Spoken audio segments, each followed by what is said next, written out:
Les bonnes pratiques, c'est de se poser la question de l'horaire auquel on envoie des emails pour que précisément le droit à la déconnexion soit respecté et que tous les salariés puissent avoir une vraie frontière entre la vie professionnelle et la vie privée.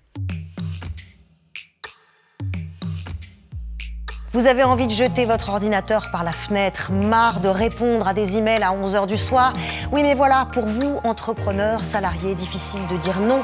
Et puis ça nous sauve en ce moment, non? Cette connectivité, cette flexibilité.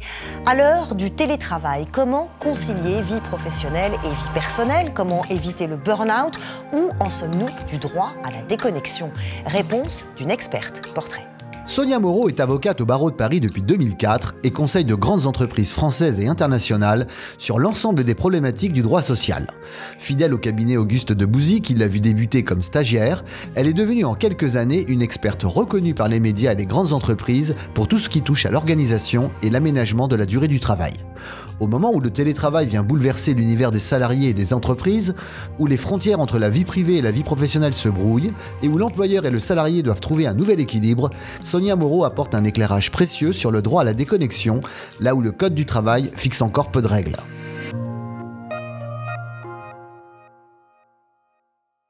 Bonjour Sonia Moreau. Bonjour. Et bienvenue sur ce plateau. Vous parlez du droit à la déconnexion en disant c'est essentiel et c'est même pas un sujet à débat. Sauf que pour beaucoup, ça reste quand même très compliqué, de plus en plus compliqué. Ça veut dire quoi, déconnecter ? Déconnecter, c'est le droit pour un salarié de se déconnecter de ses outils de communication à distance en dehors de son temps de travail. Et est-ce que c'est encadré par la loi? Je vous propose qu'on fasse un petit point rapidement, comme ça on peut en parler après. Qu'en dit la loi, le droit à la déconnexion? C'est quoi, Christian Roudot?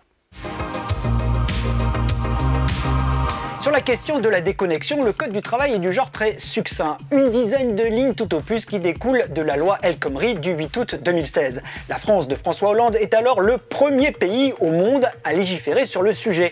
Une loi, dit le texte, en vue d'assurer le respect des temps de repos et de congés. En clair, protéger le salarié contre la rafale de mails ou de textos qui pourraient lui gâcher son week-end à Trouville. Il s'agit plus d'inciter que de contraindre. La loi oblige les entreprises de plus de 50 salariés à engager des négociations collectives annuelles pour la qualité de vie au travail, mais sans fixer de normes ou de minimum légal. Le Code du travail ne prévoit même pas de sanctions spécifiques si la charte sur la déconnexion n'est pas adoptée au sein de l'entreprise. Bref, à chacun de trouver le bon équilibre en fonction de son secteur d'activité. Une avancée donc, mais il ne faut pas rêver, les messages du chef qui viennent plomber le poulet dominical ont encore de beaux jours devant eux. Et voilà, on est d'accord, c'est un cadre, mais un cadre extrêmement flou. C'est ce qu'on appelle la soft law, la loi molle. Chacun fait ce qu'il veut. Alors, chacun fait ce qu'il veut. Disons que la loi prévoit une obligation, comme le disait le reportage, sur une obligation pour l'employeur de négocier avec ses partenaires sociaux un accord collectif sur le droit à la déconnexion. Et lorsque un accord collectif n'est pas conclu, l'obligation qui pèse sur l'employeur, c'est de mettre en place une charte sur le droit à la déconnexion.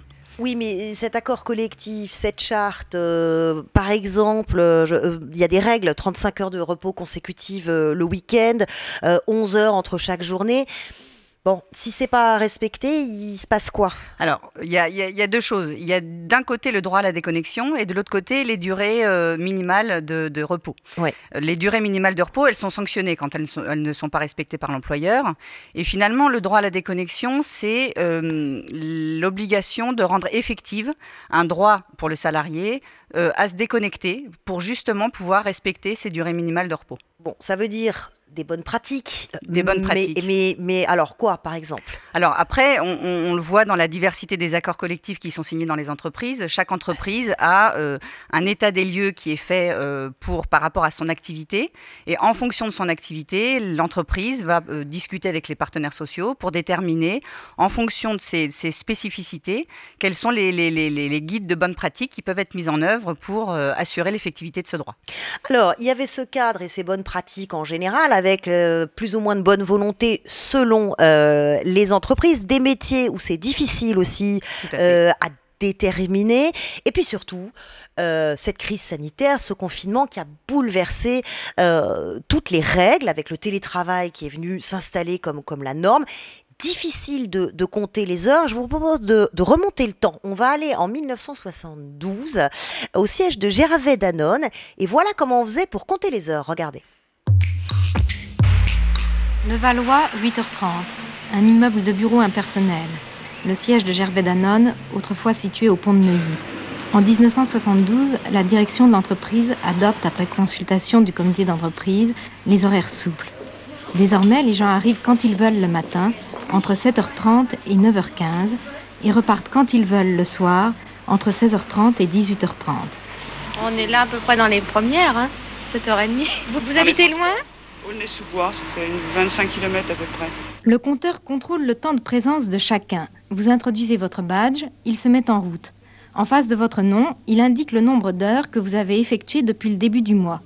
Si vous êtes en retard par rapport à l'horaire moyen, il vous reste jusqu'à la fin du mois pour rembourser les heures dues. Si vous êtes en avance, vous pourrez prendre une demi- ou une journée libre dans le mois. Je suis à présent dégagée de toute obligation familiale, ce qui me permet de vivre un peu en dehors du travail, soit d'aller au cinéma ou au théâtre, sans trop me préoccuper de mon temps de repos, puisque je peux arriver plus tard le lendemain matin.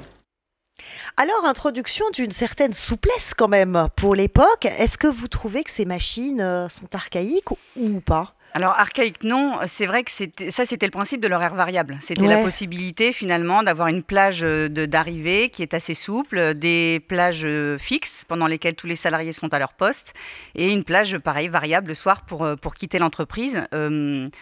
C'est une pratique qui est assez courante dans les entreprises aujourd'hui, mais à côté de ça, on a aussi toujours l'horaire collectif, l'horaire fixe avec une heure d'arrivée et de départ, une heure de pause méridienne fixe dans la journée. Alors, à l'heure du télétravail, comment on fait pour compter les heures ? Est-ce que la responsabilité incombe finalement, puisqu'on parle des bonnes pratiques, aux salariés qui lui-même doit compter ses heures et se débrouiller? Le principe du télétravail, c'est que le salarié, enfin en termes de durée du travail et d'horaire de travail, c'est que le lieu de travail du salarié n'impacte pas la durée du travail et les horaires de travail.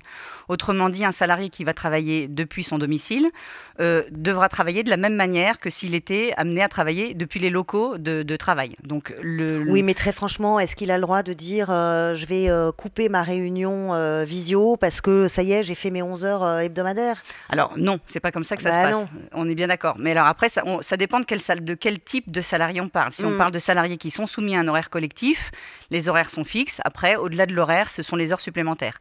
Si on parle de salariés autonomes, des cadres qui sont en forfait jour, là, je dirais que la frontière entre le temps de travail et le temps de la vie personnelle est beaucoup plus floue et relève finalement de l'autonomie du salarié et de son organisation et de l'organisation de son emploi du temps. Il y a l'autonomie du salarié d'un côté, puis il y a la responsabilité et l'exemplarité du manager de l'autre. C'est aussi à lui de donner le là. C'est complètement ça. Et d'ailleurs, ce qu'on voit dans le droit à la déconnexion, c'est qu'il y a une responsabilité réelle de la part des managers et même des comités de direction.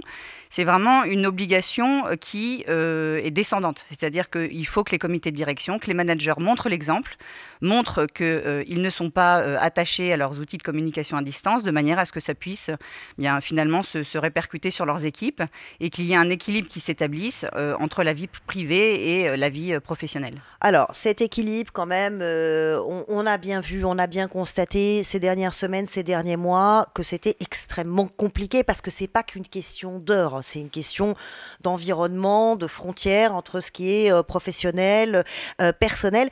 Qu'est-ce que vous, en tant que spécialiste de la question de la déconnexion, vous avez pu constater comme avantage et comme inconvénient du télétravail ? Alors, il faut faire une distinction finalement entre la période du premier confinement qu'on a connu au mois de mars dernier. Là, il y avait les écoles qui étaient fermées. Donc, si vous voulez, le télétravail, il s'est imposé à tout le monde. Mais avec le télétravail, il y avait également la garde des enfants. Et donc là, forcément, la frontière était particulièrement floue. C'était une organisation un peu brinque-ballante pour les salariés, pour s'organiser entre les réunions, s'occuper des enfants, préparer les repas. C'est vrai que ça a été particulièrement compliqué. Là, on est dans une autre phase, je dirais, de télétravail, une généralisation aussi du télétravail pour toutes les entreprises, lorsque cela est possible. Mais on est dans une organisation qui est beaucoup plus, je dirais, beaucoup plus en lien avec le fonctionnement de l'entreprise. C'est-à-dire que c'est finalement juste le lieu de travail qui change. Et c'est un apprentissage pour les salariés d'apprendre justement à organiser leur temps de travail par rapport à ça. Franchement, il n'y a pas eu d'amplitude horaire Alors augmentée. si. Alors il y a eu une amplitude horaire augmentée parce que je dirais que le télétravail a été mis en place de manière soudaine. C'est-à-dire que des salariés qui n'étaient pas du tout prêts à télétravailler ont été confrontés à une mise en place de ce télétravail qui a été brutale. Et pour certains, ça a été particulièrement difficile. Et on a vu effectivement des salariés dans certaines entreprises qui ont eu des plages de travail qui ont été complètement chamboulées dans la journée. Avec des burn-out, vous diriez qu'on est plus productif ou moins productif en télétravail? Tout dépend de l'organisation. Tout dépend de l'organisation. Donc là aussi, il y a une responsabilité. Je vous propose qu'on écoute JPEG et Marie-Claude. Ce sont nos compagnons sur Way. Pas certaines qu'ils aient bien compté leurs heures. Charlotte, excuse-moi, je crois que JPEG se sent pas bien. Oh, j'ai pas fermé l'œil de la nuit, je suis épuisé. Mais pourquoi mon JPEG? Avec des mails, là, toute la nuit, sur mon téléphone, là. Puis comme j'aime bien mon boulot, parce que quand même, je l'ai eu sur un malentendu, fallait que je réponde. Montre-moi.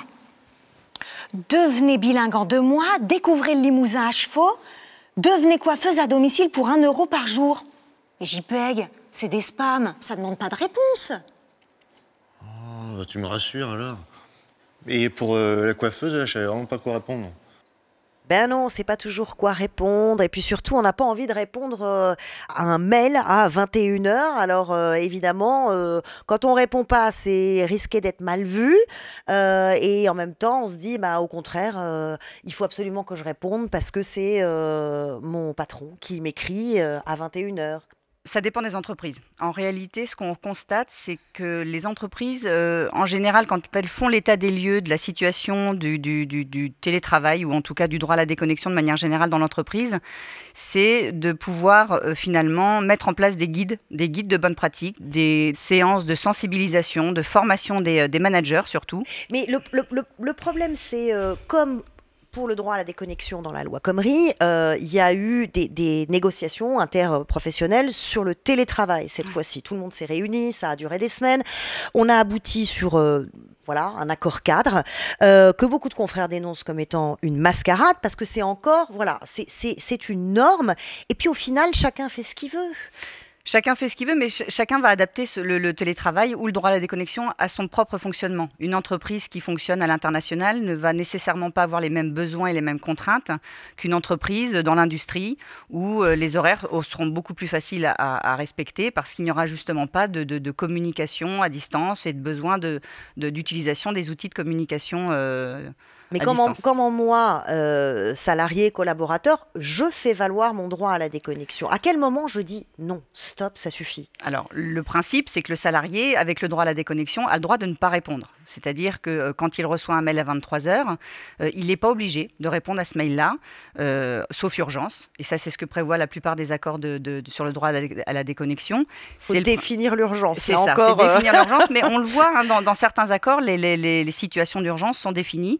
C'est vrai que dans la majorité des accords, l'urgence est donnée comme quelque chose de plus, un principe général, quoi. Ouais.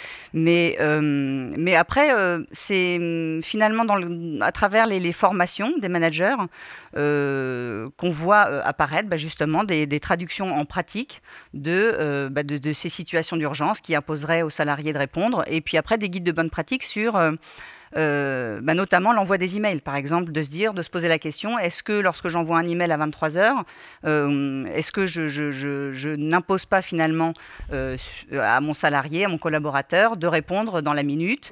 Et il y a des outils qui sont mis en place, des outils informatiques dans les entreprises, notamment pour bloquer l'envoi du mail, pour qu'il soit reçu par le destinataire le lendemain matin à une heure normale de début de journée de travail. Est-ce que vous pensez qu'avec ce télétravail qui va se normaliser et se généraliser, il y a un risque de multiplication des contentieux ?